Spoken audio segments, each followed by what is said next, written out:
Graça e a paz, meus irmãos. Eu convido você a que abra a sua Bíblia nesse momento. Na carta de Paulo aos Colossenses, no capítulo 1, nós leremos o versículo 23. O texto nos diz assim: Se é que permaneceis na fé, alicerçados e firmes, não vos deixando afastar da esperança do evangelho que ouvistes, e que foi pregado a toda criatura debaixo do céu, da qual eu, Paulo, me tornei ministro. Irmãos, essa semana se tornou até de uma forma viral na internet um vídeo de uma enorme caixa d'água que era feita de concreto e que essa caixa d'água, então, ela se soltou da sua estrutura e, por ser num barranco ali onde ela estava, ela começou a rolar e ir descendo aquele barranco, quebrando muros, amassando completamente carros, até então ela parar.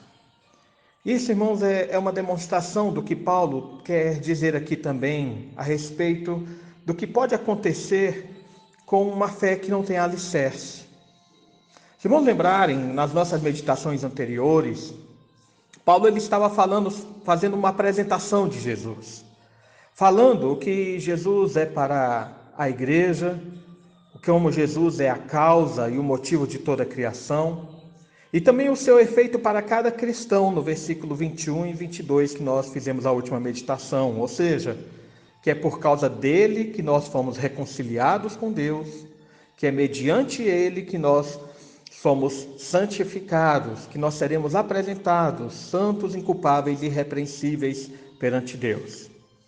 Agora, Paulo, nesse nosso versículo de hoje, irá exortar os crentes à perseverança no ensino do Evangelho.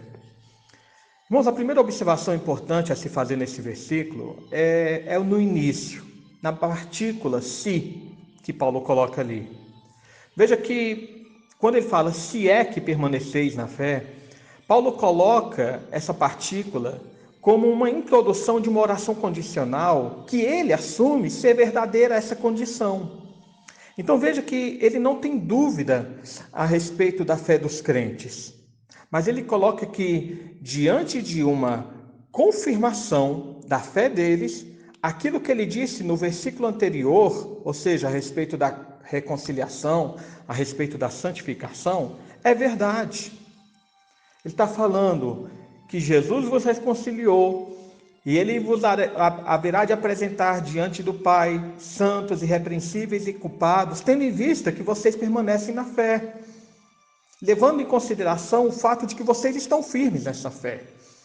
Mas veja, irmãos, que essa condição, então, ela está ligada a uma questão da perseverança, uma perseverança na fé.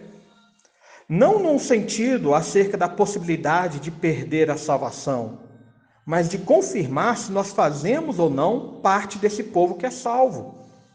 Nós devemos lembrar que o apóstolo João, ele faz também essa distinção entre aqueles que de fato são igrejas e aqueles que apenas estão na igreja e depois saem da igreja.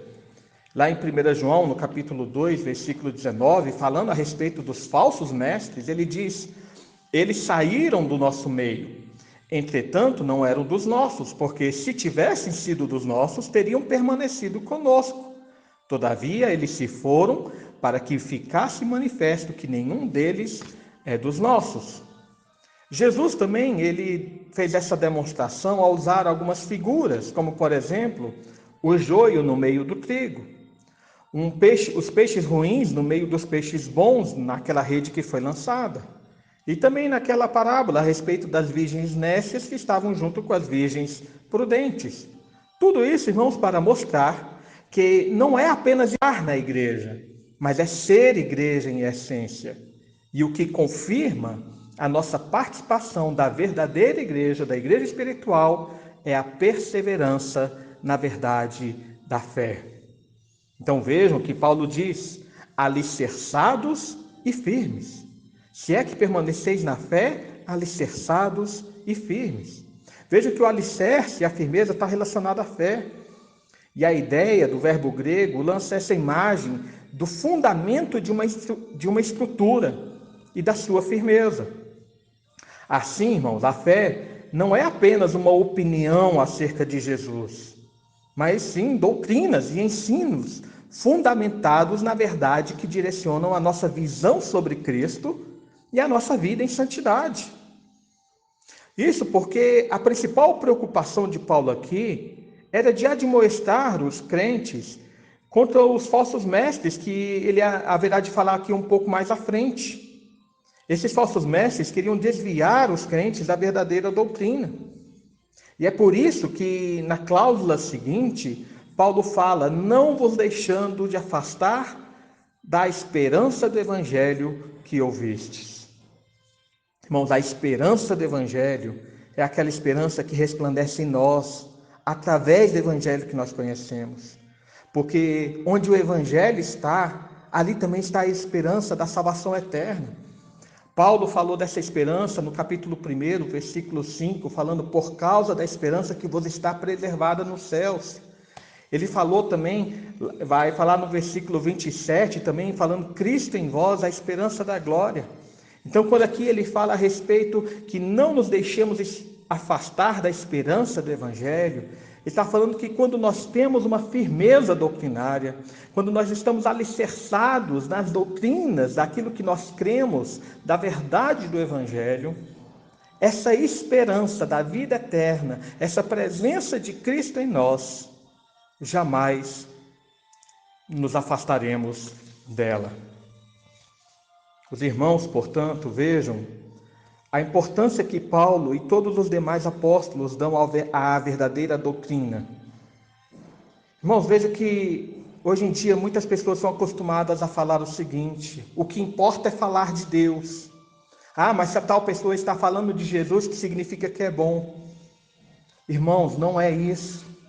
Não importa apenas se a pessoa está falando de Deus ou falando no nome de Jesus. O que é importante é se aquilo que ele está falando é verdade.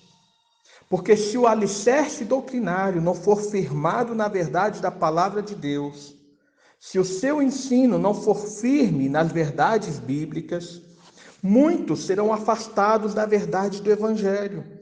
Muitos serão afastados da esperança daquilo que as Escrituras nos ensinam. E aí se deixarão levar por todo o vento de doutrina que ouvirão. Pessoas caminharão sem rumo, porque não sabem aquilo que estão seguindo. Portanto, irmãos, que a nossa fé não seja como uma caixa d'água, que quebrado o seu fundamento, ela vai rolando e quebrando e soltando e derrubando todas as demais coisas à frente.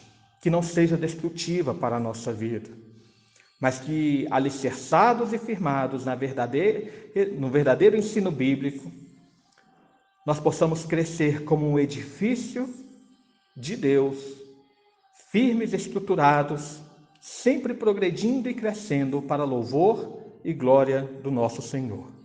Que Ele, portanto, nos abençoe. Oremos. Deus amado, mais uma vez nós nos colocamos diante de Ti, agradecendo, Senhor, por Tua obra em nossa vida, pelo Teu amor para conosco, por Tua misericórdia, Senhor, em nossa salvação.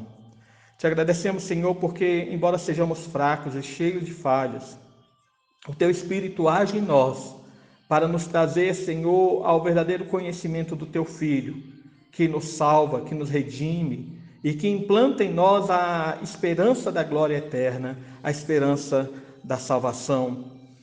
Pai, nós te pedimos que jamais sejamos levados a nos enveredar por caminhos tortuosos de pessoas que tentam desvirtuar o Teu Evangelho, mas que cresçamos em tudo naquele que é o cabeça, no Teu Filho Jesus, para que no conhecimento pleno e verdadeiro do Teu Filho, nossa vida seja para o Teu louvor e sejamos feitos santos e irrepreensíveis.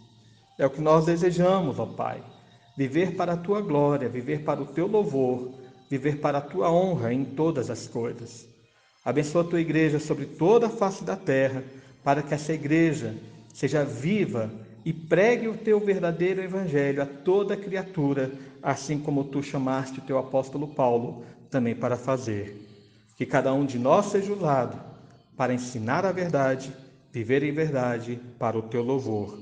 É o que pedimos em nome de Jesus. Amém.